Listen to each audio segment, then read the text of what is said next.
इस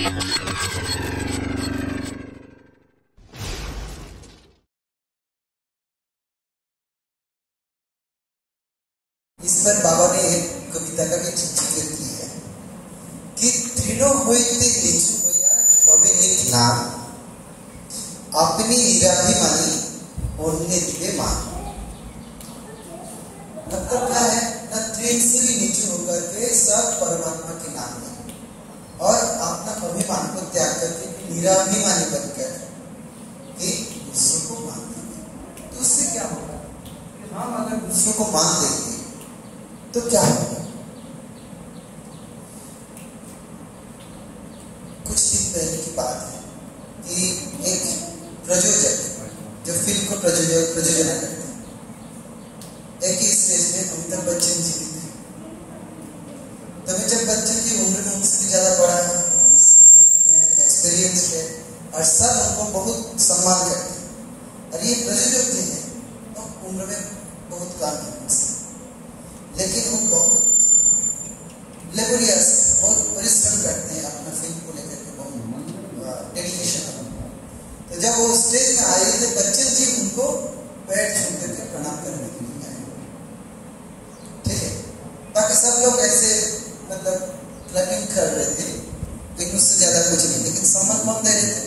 जो उसमें उस मंच में सबसे ज्यादा सम्मानित व्यक्ति है अमिताभ बच्चन, वो उससे भी कम उम्र वाला एक प्रयोजक को प्रणाम करने के लिए, किसके लिए?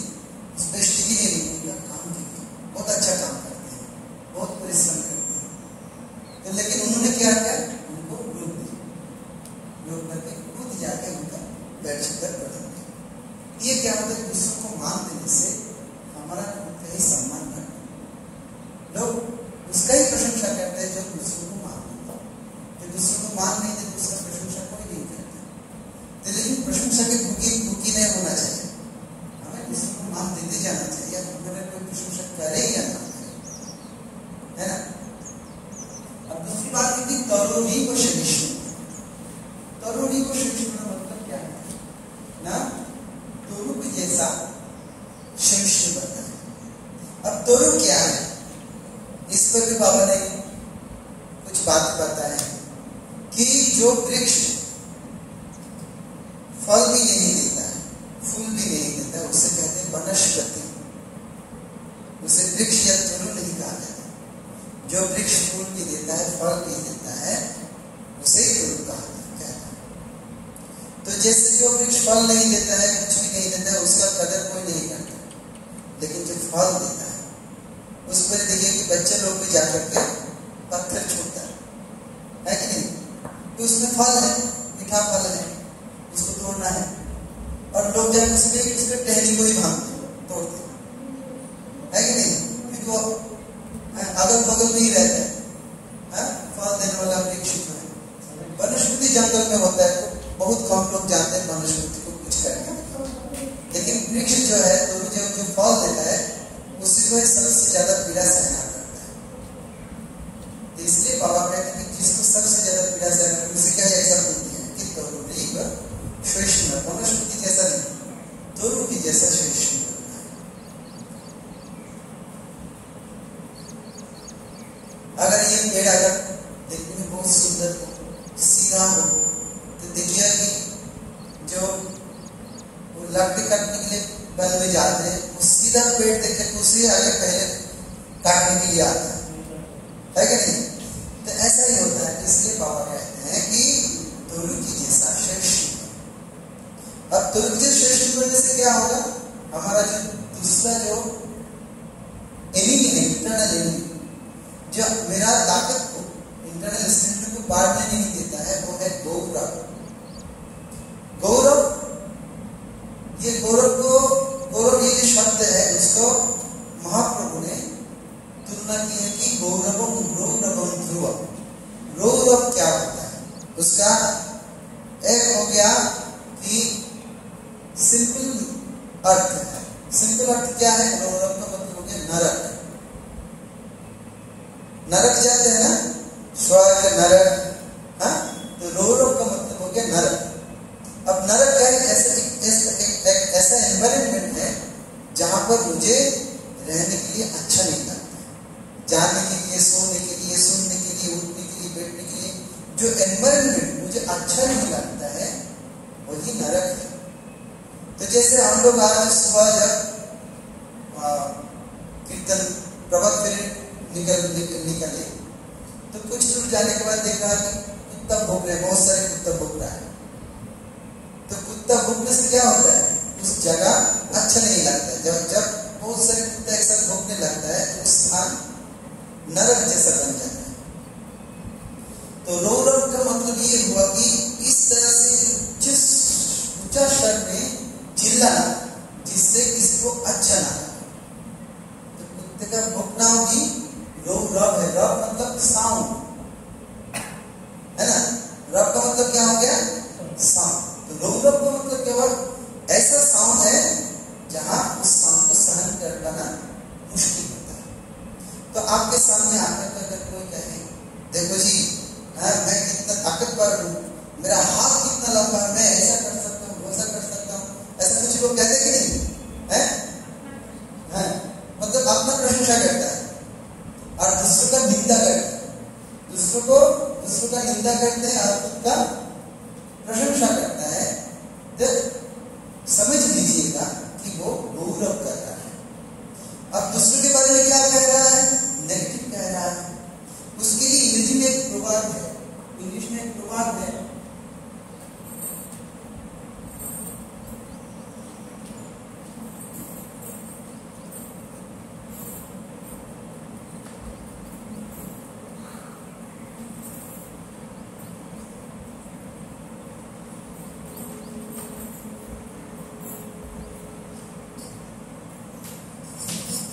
What you see in others exists in you.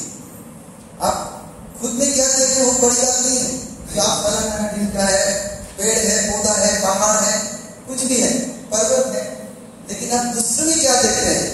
दूसरे में आप देख रहे हैं कि बुरा है, गंदा आदमी है, नीच है, ऐसा देख रहे हैं ना हम लोग। What you see in others exists in you. कि आप दूसरे में जो देख रहे हैं वो आप में है। इस पर एक कहानी है, बाबा ने कहा है कि महाभारत की कहानी। एक बार होता है क्या कि भगवान कृष्ण ने दुर्योधन और युधिष्ठिर को बुला करके एक दायित्व सौंपता है। क्या है ना, दुर्योधन नेचर में कैसा है, दुर्योधन का नेचर कैसा है, दुष्ट है, और युधिष्ठिर अच्छा है, शांत है।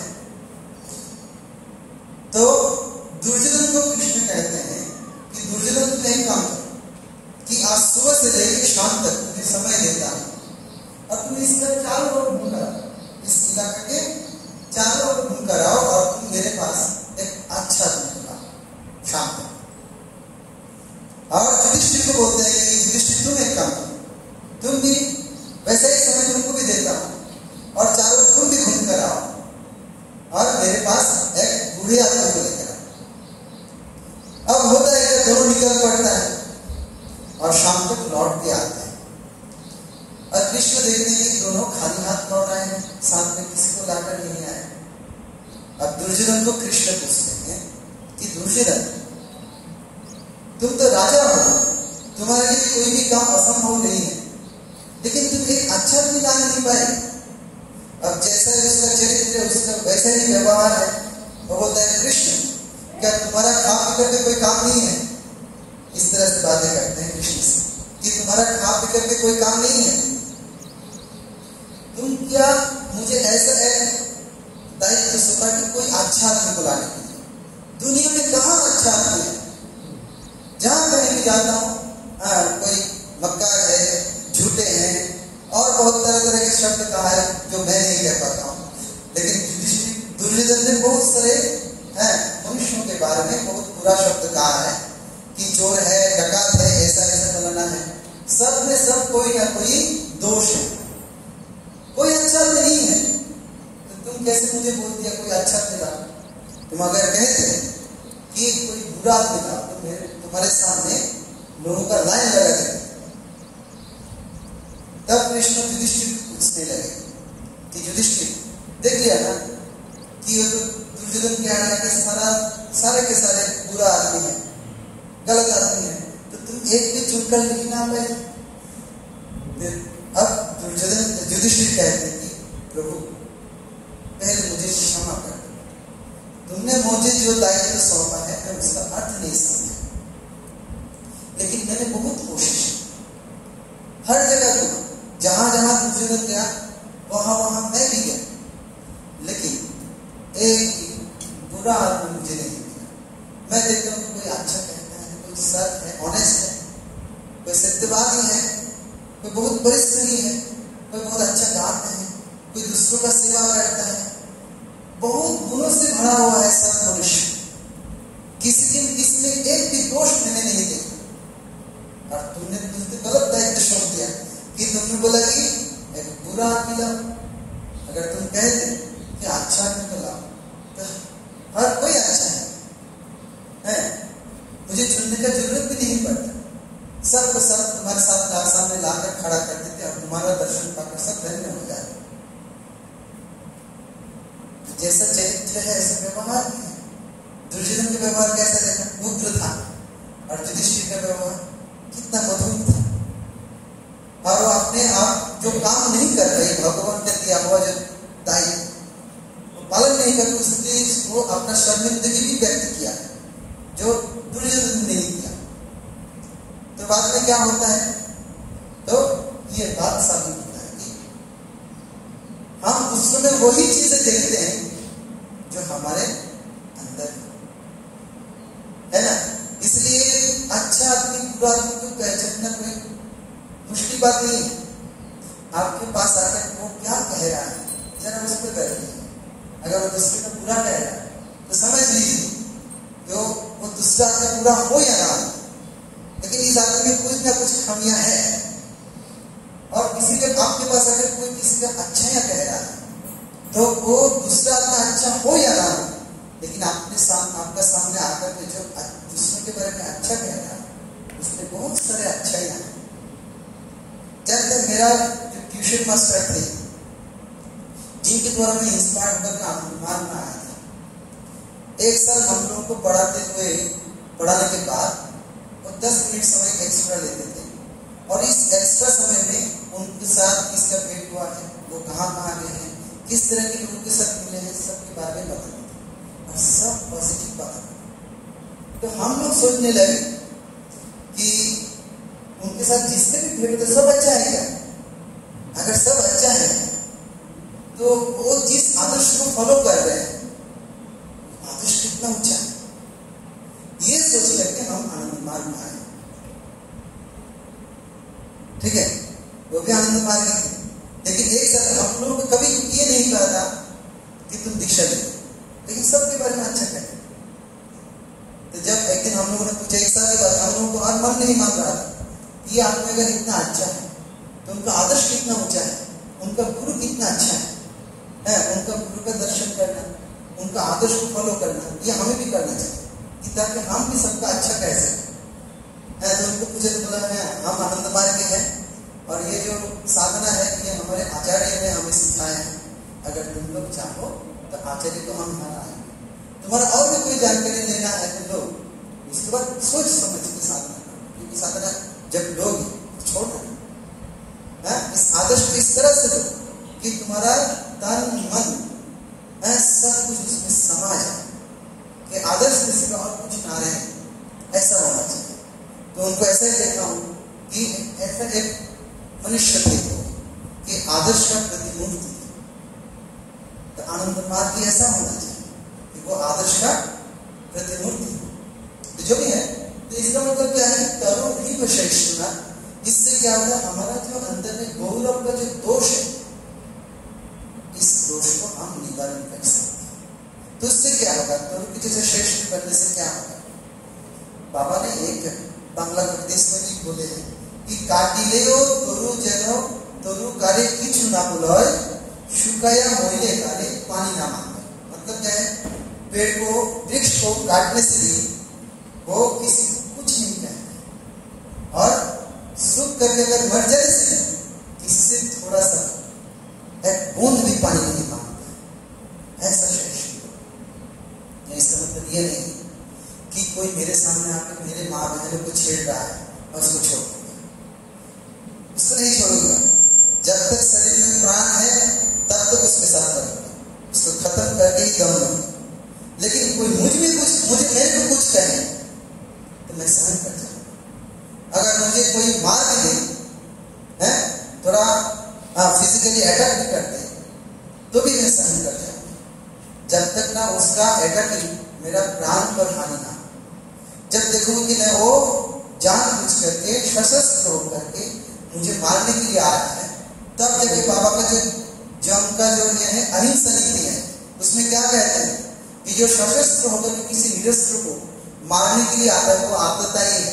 और आतताई के लिए एक ही व्यवस्था है कि मरने से पहले एक बार उसको मरण दंशन देकर के मरना है, मतलब उसको मृत्यु का नींद सुला करके तुम्हें मरना है। अगर तुम मरोगे मरने से पहले एक ऐसा आघात आना ताकि उसका भी मृत्यु निश्चित हो जाए। ये अहिंसा नीति में है।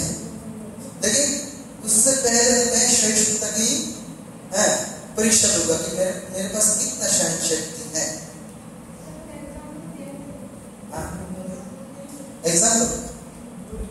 एग्जाम्पल जैसे कर्ण था।